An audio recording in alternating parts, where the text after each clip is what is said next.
Dear brothers and sisters, in a post 9/11 context as a Muslim community, as the Muslim community has come under the rampant fire, that perpetual hatred that we face right now as a community, misinformation, propaganda, and have braced ourselves as every single election season comes by, as every single attack happens in the name of Islam, whatever it may be, as a Muslim community has been trying to figure out since 9/11 in particular, and over the last few years with the current president, how do we actually tell our story?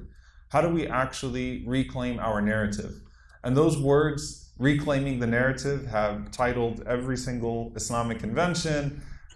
I've been given that session like 20 times in the last 3 years. How do we reclaim the narrative? And there used to be an emphasis when you talk about reclaiming the narrative on, making sure that we get as many da'wah pamphlets out there as possible so that people know the truth about Islam in advance. There used to be this emphasis on reclaiming the narrative that was very much so within the realm of da'wah. But now, reclaiming the narrative means a million different things to different people. So literally over 1 million different people here in the United States as a Muslim community. So I want to address this topic mainly to put out this idea, or to first and foremost negate this idea that changing the narrative should take precedence over actually changing ourselves.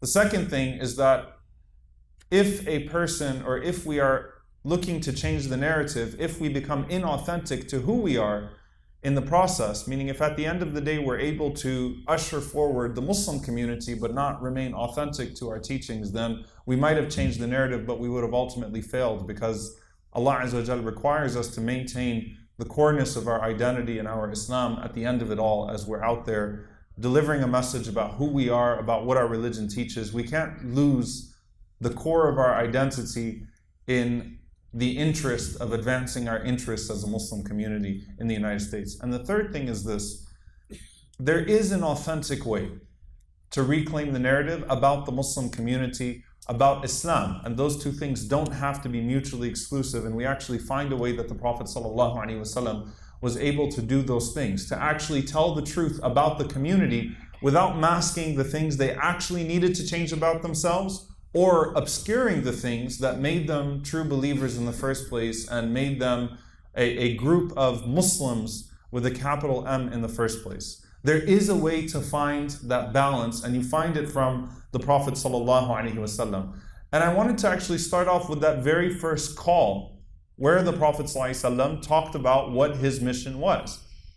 A lot of us know the story, you've heard the story told in many different ways, with many different lessons that were extrapolated from it, of the Prophet ﷺ standing on Safa and calling the people to Islam for the very first time. The story of being rejected by a people that held him in high esteem for all of those years.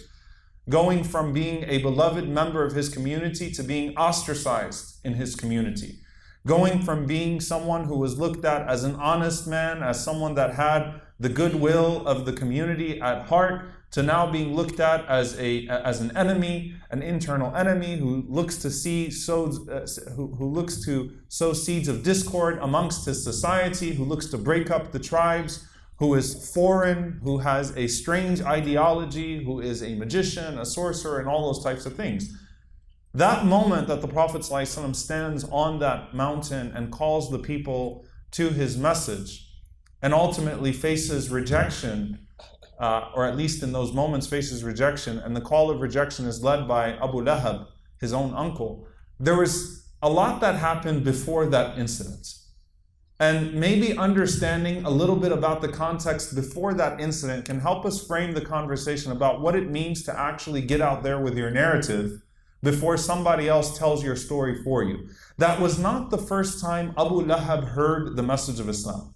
His uncle, who rejected him, who led the call of rejection, who made it a point to ostracize him quickly and to turn the people away from him and to say, "Alihada jama'tana, did you gather us for this so that we could combine all of our gods into one?" And said to him, "Tabban laka ya Muhammad," cursed him and said, "May you perish." That wasn't the first time Abu Lahab was introduced to Islam. The Prophet ﷺ had gathered his relatives already privately and had laid the groundwork privately for a public call. And yes, he expected more response from his people, especially those that were closest to him. There were meetings that took place literally around the corner of Safa, where some of the relatives of the Prophet ﷺ lived. His own home being next to Marwa, with Khadija radiallahu ta'ala anha, calling his people privately. And Abu Lahab did not feel the need to blast the Prophet ﷺ in those private gatherings, because the public interests of Abu Lahab were not threatened by a private call of the Prophet ﷺ. It was okay for him to talk about that stuff privately, but how do we make sure this stays out of any realm of the public that would threaten our agendas? Whether they were theological, and of course the money and let's call it Meccan capitalism that was underlying their shirk, right? Which was, they made money off of the Hajj, they made money off of these idols, they claimed a certain superiority off of people from these idols. So not just the theological agenda that they had, but really why they felt so important to maintain that shirk, to maintain all those idols in public. So Abu Lahab wasn't threatened by the Prophet ﷺ or his call privately, but there was now a growing concern amongst Bani Hashim, the tribe of the Prophet ﷺ, and those closest to the Prophet ﷺ, that knew that he now felt called to something greater, that he had received revelation, and that it was only a matter of time before this gets out. There was a concern amongst them of how do we suppress this once it gets out. Why is that so important? When the Prophet ﷺ took to Safa and called everybody to Safa, which Safa was a place that you announced something extremely significant to the community, he took them by surprise. Had he told Abu Lahab and Abu Jahl and his tribes that, look, I'm about to go to Safa and make this call, I just want to let you guys know and make sure we're all on the same page, it actually would not have been favorable or advantageous, because as bad as that incident went, it would have even went worse. The Prophet ﷺ instead took the community by surprise. Said, everyone come to me, gathered the people around him at Safa, and the Prophet ﷺ invoked first his credibility. If I was to tell you that there was an army that was coming from the other side of this mountain to attack you, would you believe me? They said yes, because you are a Sadiq al-Amin, you're a trustworthy person, you're an honest person. They said it. And you would never say anything, or you would never, take us on a ride like this. If you were calling us and telling us that there's a harm that's coming to us, then of course you'd be telling the truth, because you care about us. So the people that weren't already privy to those discussions were the ones that were saying that. It wasn't Abu Lahab, it wasn't the family of the Prophet ﷺ or those that already knew what was happening that said that. It was everybody else that got called to Safa in those moments. And then the Prophet ﷺ calls and warns them about a harm in the hereafter, like the one that they knew that he would protect them from in this world as well. There are two important points here. Number one, people will not trust that you have their interest at heart for the hereafter if you don't have their interest at heart in this dunya, in this world. Why should I trust that you're trying to protect me from something harmful in the hereafter if you could care less when harm hits me from every direction in this world? Why should I think that you want good for me in the hereafter if you do nothing for my well-being in this world? So the Prophet ﷺ is showing us the power of credibility. He invoked that with everybody else that was around. Now, most people don't get to speak in the public square. They don't really have a say. They're not powerful people. But they heard that message that the Prophet ﷺ put out there. The seeds were put in. So even though Abu Lahab is the only voice that ultimately came out and condemned him, you don't think that all those people around thought about that night?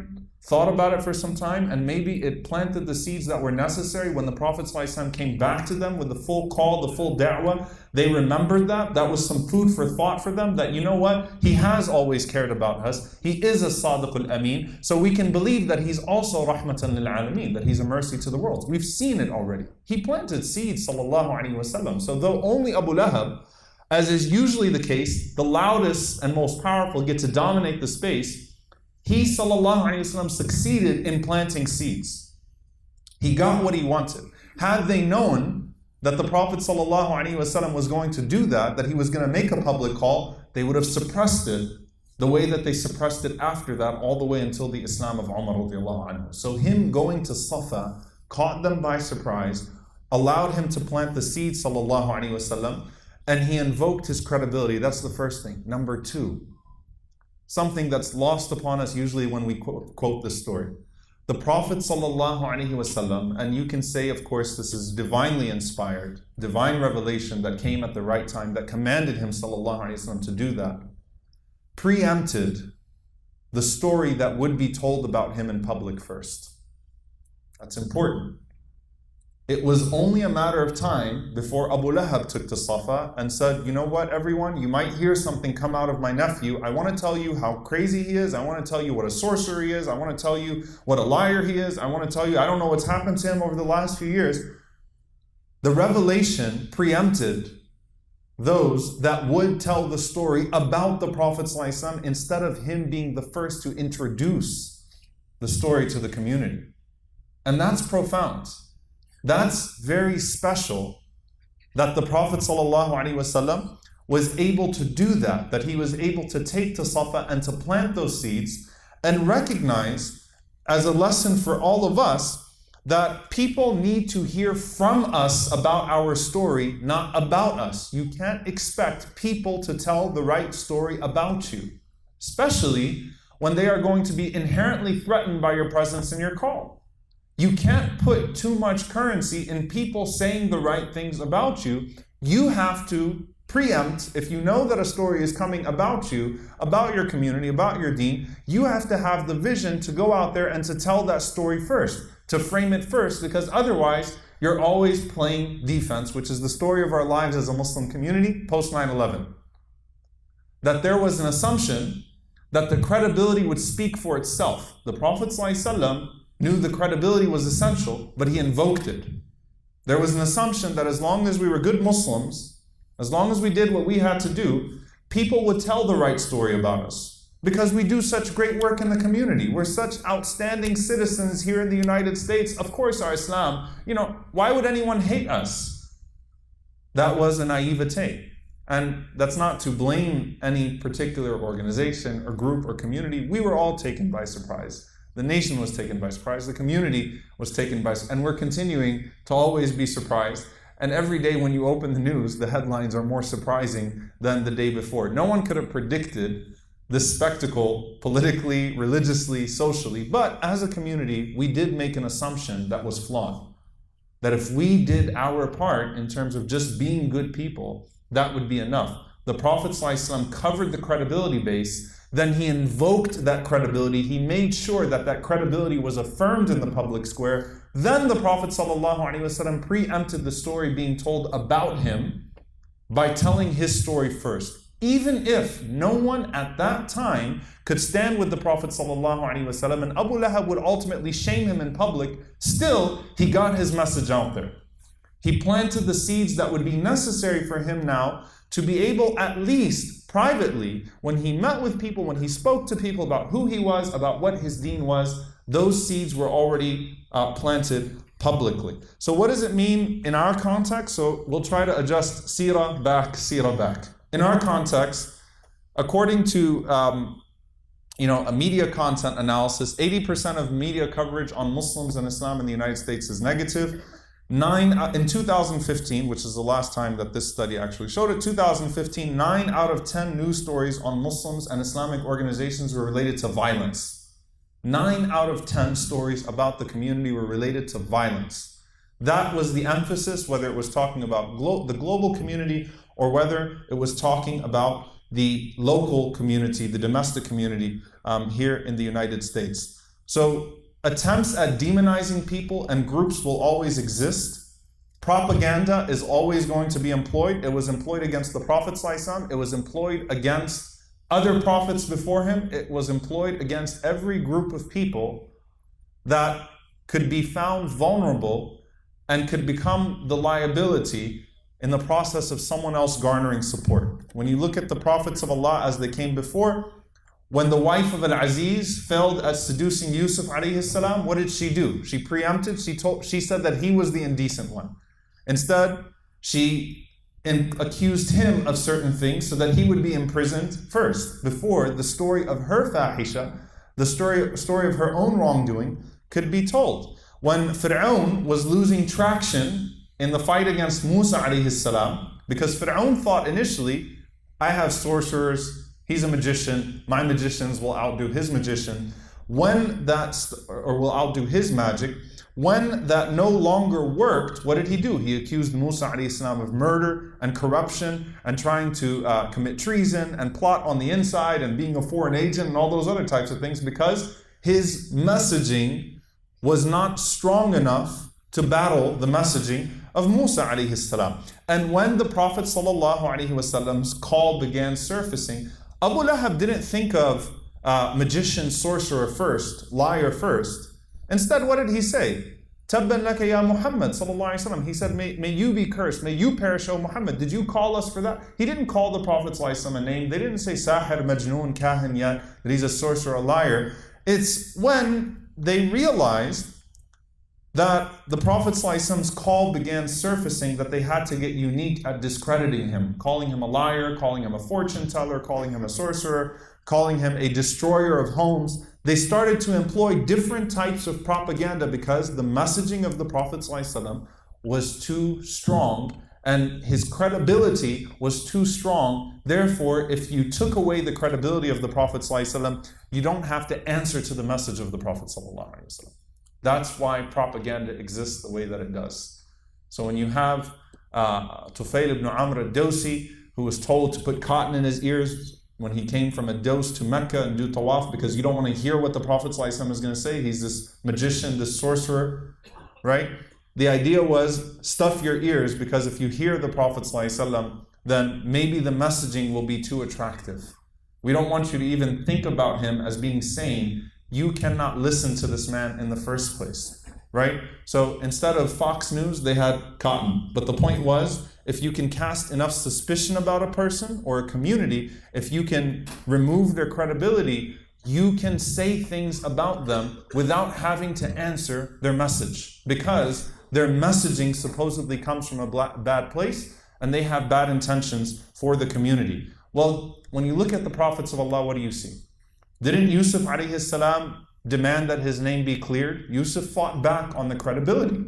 Musa alayhi salam highlighted the hypocrisy of Fir'aun's claims. The Prophet sallallahu alayhi wasallam recited countless verses. Allah responded to what? Allah responded to the accusations of the Prophet sallallahu alayhi wasallam's credibility. Not necessarily their theological counterclaims as much as the credibility of the Prophet sallallahu alayhi wasallam. So clearing the names of the prophets was important. Restoring that credibility was actually important. And there are some Muslims, well-meaning, will say, you know what? We don't have to respond because Allah will take care of us. I don't care if they think Islam and Muslims are bad. Eventually, Islam will succeed, Muslims will succeed, وَلَوْ كَرِهَ الْكَافِرُونَ, whether they like it or not, we will be victorious. Therefore, we don't need to do anything to preempt what's coming and to respond to what's already been said about us that takes away our credibility. That's not sunnah. That's the extreme opposite of those that give priority to narrative over authenticity and would lose everything in Islam to portray Muslims favorably. That's the counter extreme to that. That's also an extreme. It's a flawed extreme. There is something to say about asserting yourself publicly, who you are, what your message is, and fighting back on the claims of credibility and talking about what these messages actually mean and what our religion actually is. So the first part of this is that when someone says, well, I don't care if they consider us violent. 9 out of 10 of the news stories said that we were violent. I don't care if they consider us violent, anti-American, dangerous. It doesn't matter. You know what happens when you do that? When the frequent association is with violence and treason, you make your community vulnerable. That puts us in a place not only where we can't tell our story, but where we actually find ourselves in a place of vulnerability. And that's the type of language that ends up in genocide. It's been a historic way of leading up to a genocide of a people, to the mass persecution of a people, to removing them entirely from the public square, because we don't know who amongst them is violent or dangerous or not. So firstly, it's dangerous That's the first thing. To say, well, we'll just figure it out and let them do that. Secondly, our young people are not going to tolerate living as misfits in their society unnecessarily. No one wants to live under that type of pressure. And so yes, it gets unbearable, it gets hard, and you do have 23% of Muslims that were born in the United States leaving Islam altogether, not even self-identifying as Muslims. Ideally, you want people strong enough to resist all of that pressure, but at the end of the day, no one wants to be viewed like that. And if a person doesn't have a strong core, then that's going to pull them away. So while we're strengthening the core, it does mean something to try to deal with that pressure and to try to deal with that type of a storm. Because what we're looking at then is people that will either remove from their Islam what makes them suspicious and misfits, or just walk away from the identity altogether of being a Muslim in Islam. So it's either a cultural identity that's not true to Islam, or it's relinquishing the identity altogether, because I don't want to deal with all of that talk in the public square, in my school, in my university, in my social places about who I am as a Muslim. And then the third one is that if you care about the da'wah, you should care about this. If you're really about the da'wah of Islam, you should care about it. The Prophet ﷺ did consider public perception. He didn't water down the message to appease public perception, but he did consider public perceptions about Islam and about the Muslim community. That's why the Prophet ﷺ did not kill Abdullah bin Ubay bin Salul when he committed a crime of treason by every threshold that you can imagine. He committed that crime of treason. He hurt the community. He tried to kill the Prophet ﷺ. He tried to create war on the inside. Any country, any nation, any group of people would have found him guilty of execution due to treason. What did the Prophet ﷺ say? He said, I don't want them to say, لا يقولن. I don't want them to come and say, أن محمدا كان يقتل أصحابه. That the Prophet ﷺ used to kill his companions. So the Prophet ﷺ was aware of that. He thought about that. He considered that in his decision making. That doesn't mean water down the message. That means, well, I don't want to give them unnecessary fuel so that they can continue to undermine the da'wah itself. So we're not just trying to pursue some social narrative about why Islam is not violent and hence Muslims should be tolerated. We're clearing the way for people to be able to discover the brilliance of Islam, the beauty of our deen, the beauty of this message. We have something to say about that.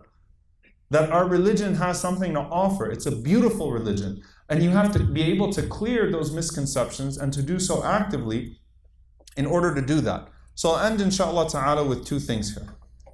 Number one, on the credibility front. When they said to the Prophet ﷺ, we've never heard you lie. We've never experienced a lie for you.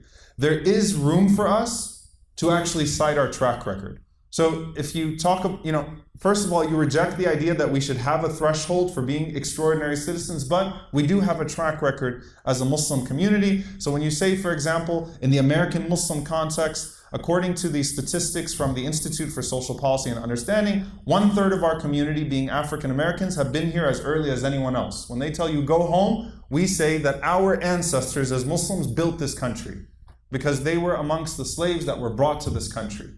So you reject that. 10%, if you look at Muslims, they're statistically the most diverse faith group in the United States.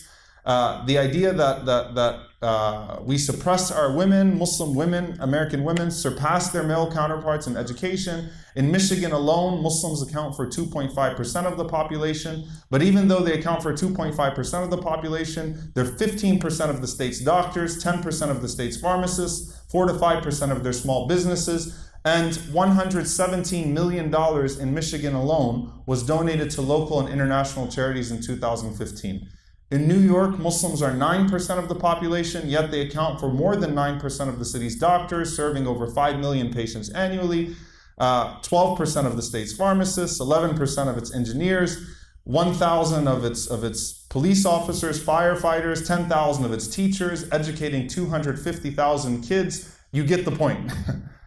It's okay to cite the statistics, to cite the track records, to say that you have a person like the founder of Chobani to celebrate Hamdi and I don't know how to pronounce his last name, Ulukia, I think is how you pronounce his last name, who's Turkish, who, as the founder of Chobani Yogurt, gave his 2,000 employees 10% of his company, donated over $750 million to Syrian refugees. You can cite those examples. You can find the examples like our brother Rami Nashashibi, who leads an organization called Iman, Inner City Muslim Action Network in Chicago, combats urban poverty, establishes health clinics, does so much that our community can take pride in. So we should cite our good examples, and we should amplify those good examples while rejecting the idea that we have to operate with a threshold that no one else has to operate with. And then with our deen, we don't have to wait as Muslims for our backs to always be against the wall to clarify concepts about our Islam. We should be able to read trends about what is being said about our religion and what's probably going to be said about our religion, and putting out the proper narratives about that religion as well. So the game plan, dear brothers and sisters, for us as a community, number one, knowledge is power.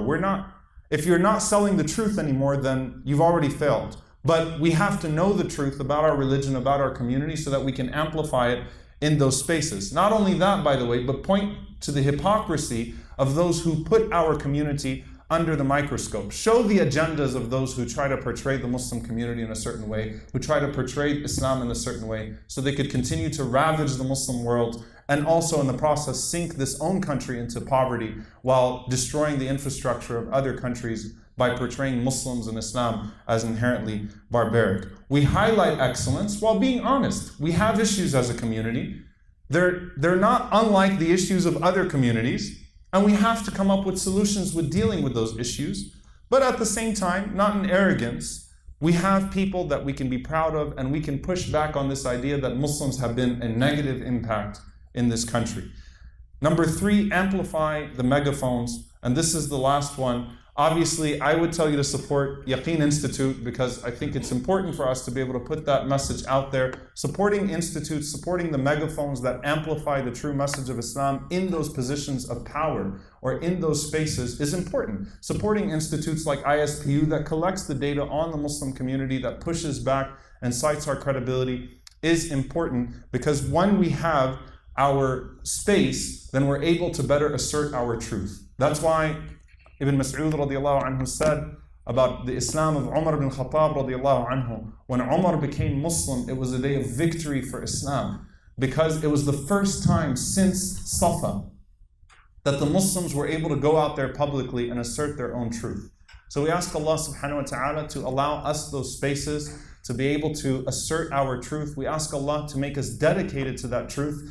We ask Allah subhanahu wa ta'ala with no fear that Islam will ever die, with no fear that Islam will ever die, that He makes us a part of its revival at all times. We ask Allah subhanahu wa ta'ala that we never fear great odds, but we only fear the greatest, Allah subhanahu wa ta'ala. We ask Allah subhanahu wa ta'ala that He allows us to carry the torch of Islam in all of these places, that He allows us to always show the goodness of Islam and the community without being dishonest to Islam or about the community. Allahumma ameen. أقول قولي هذا واستغفر الله لي ولكم ولسائر المسلمين فاستغفروا إنه هو الغفور الرحيم.